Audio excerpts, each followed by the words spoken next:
Salut tout le monde, alors j'espère que vous allez bien. Bienvenue dans la Révélation Pro TV comme dans vos revues et analyses de séries afro. Alors toujours pour la série Virginie. Donc tey nag ñu war a commencer sunu revue. Alors je vous rappelle que deux épisodes là donc te def ma revue bi. Alors donc je dois me rattraper très vite pour ces deux épisodes, l'épisode 19 et l'épisode 20. Alors tey nag ñu war a waxtaanee ci benn affaire comme quoi ñaar ñu jotee maandu ci wax ci loo xam ak lu mu mën di doon mu nekk amitié mu nekk ñaar ñoo xam ne dañu mës a noonu ou pas parce que un de ces quatre bu xam lan la yàlla di def ba ñu juboo xam nga ñu juboo après nga rus parce que tey jii juboo Cathy ak Virginie vexé nañu bëri démolir nañu bëri voilà comme kan tey jii Kiné ak Dieyna ñi nga xam ne à chaque fois elles sont partout en train de chercher des informations rien que pour colporter rien que pour nuire et tout ñooñu amuñu ay intention yu baax tey jii ñu ngi nii ruus ba ne xam nga même si Dieyna moom du bàyyi moom kaana la moom duy bàyyi Kiné moom mooy daw res parce que bëggul ñuy convoqué yaam ci ñàkk fayda je pense que war na mën a rocceeku si vraiment elle ne veut pas ça bu weesoo loolu aussi il y a Fabi la meilleure amie de Virginie moom aussi bon même si elle est la plus mature, celle qui a mieux géré la situation, oui, parce que elle au moins, xam nga, d'accord na à ce que ñoom ñaar ñu juboo mais à une seule condition qu'elle ne la pique pas sa place, sinon ce sera la réaction de trop, ce sera le fait de trop. Donc, bon, en tout cas, il y a Matar, il y a Biggie, il y a Maïcha, celle qui est la plus choquée, la plus touchée de tout le monde. Mais nañu Maïcha moomuñu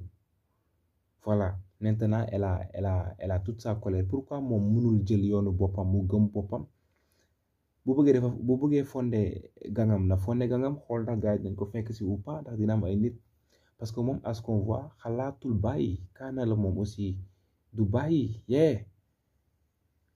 mu ngi mer partout et je pense que su bu yemul dina mujj ñëpp jéppi ko damay ragal di dàq ko école bi sax pour de bon. Déjà, il y a son copain, je pense que c'est Bachir Haouma, qui s'est révolté, parce que trop c'est trop, quoi. Le ëpp tuuru. Alors, à part ça, elle risque de perdre Cathy parce que bu demee ba meram tax mu dem révéler lu Cathy def Toch, parce que tout simplement meroon ak Cathy yeneen gars yi ñu ngi ànd ak moom dafa siis moom elle n'accepte pas quelqu'un ou quelqu'une qui se rapproche de Cathy. Comme quoi que kooku day sàcc place am mais yow tey jii da nga ñëw fekk faateloon ànd ak Cathy après nga dugg si ba nga am sa place pourquoi pas keneen dugg si mais instant bi mu ngi nekk ak jàmm ak Toch nga ñëw juste pour tàkkale leen nga révéler loo xam ne fallait pas le faire en tant que ami ci li ngay woote ci Cathy su fekkee dëgg la fallait pas le faire franchement man je me demande sax d'où vient sa rancune d'où vient ça parce que peut-être aussi que elle aussi, elle fait partie de ces personnages de la série qui vivent des situations difficiles ou bien qui ont eu à vivre une situation traumatisante dans la vie antérieure, auparavant et tout.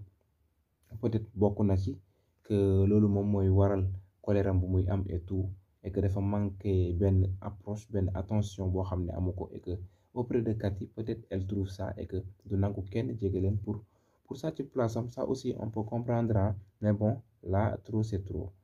voilà manque d'affection ou bien manque voilà de compagnie ne veut pas dire faire tout cela parce que du moment où tu te réjouis de ça tu nuis la vie de beaucoup de personnes tu mets beaucoup de personnes en mal donc il faut que tu revois tes réactions et tout ça. Alors parlons aussi de Cathy, oui, parce que on se dit peut-être qu'elle est sincère, qu'elle va continuer ou pas. Voilà. Mais quand même, je pense qu'il y a 1000 chances que leur amitié soit bien, qu'elle continue comme ça. Voilà, même si on ne s'y attend pas. Parce que Cathy,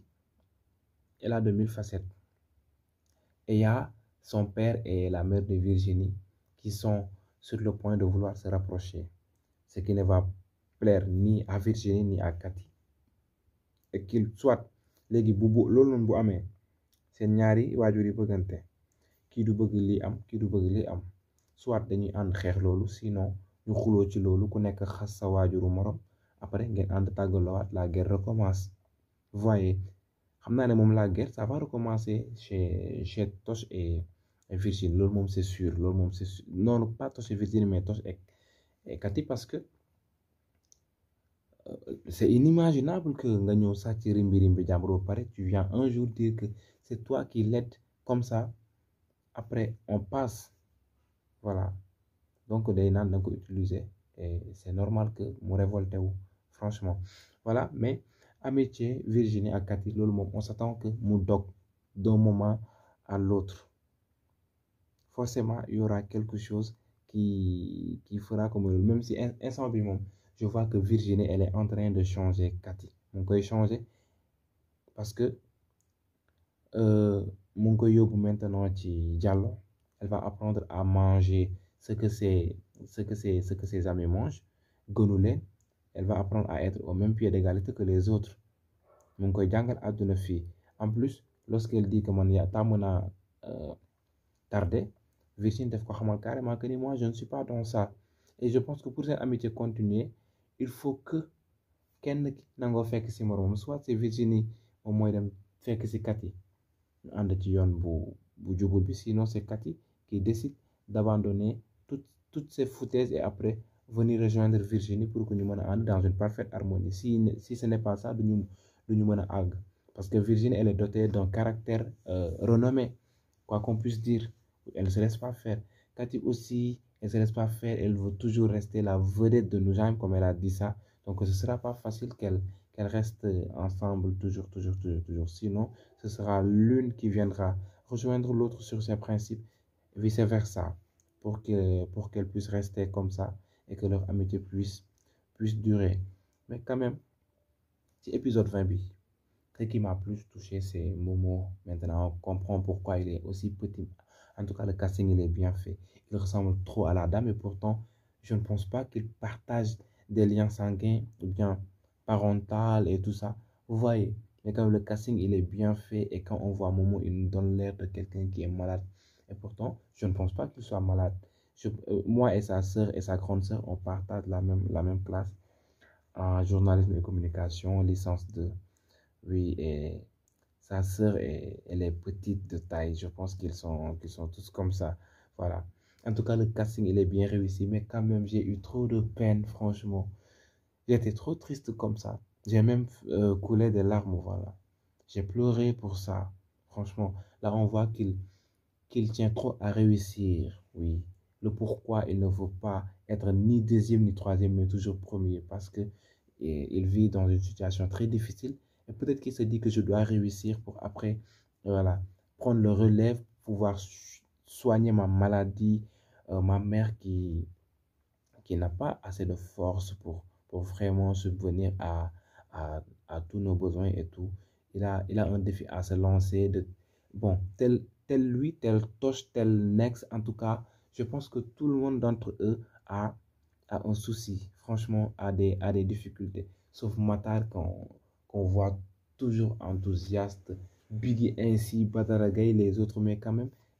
Nex Toch Momo franchement ils vivent un peu dans les mêmes situations même si Nex il est aisé parce qu'on voit il a un bel appartement il vit aisément une belle femme voilà en tout cas à ce qu'on voit il y a que Toch et Momo qui sont un peu voilà sous le baron quoi ouais mais bon on verra en tout cas franchement Momo il m'a fait trop de peine voilà c'est pourquoi il veut toujours faire la course avec dès que j'ai vu le tableau des chevaux en haut voilà ça m'a donné un peu l'idée d'une course je me suis dit là c'est Momo voilà c'est Momo qui est toujours sinon c'est premier deuxième ou troisième en tout cas il est toujours parmi les devants sinon il est premier voilà je pense que j'ai tout dit pour cette revue de l'épisode 19 et 20 bon ce qu'on va faire c'est se donner rendez-vous très bientôt pour la revue de l'épisode numéro 21. D'ici là, portez-vous bien.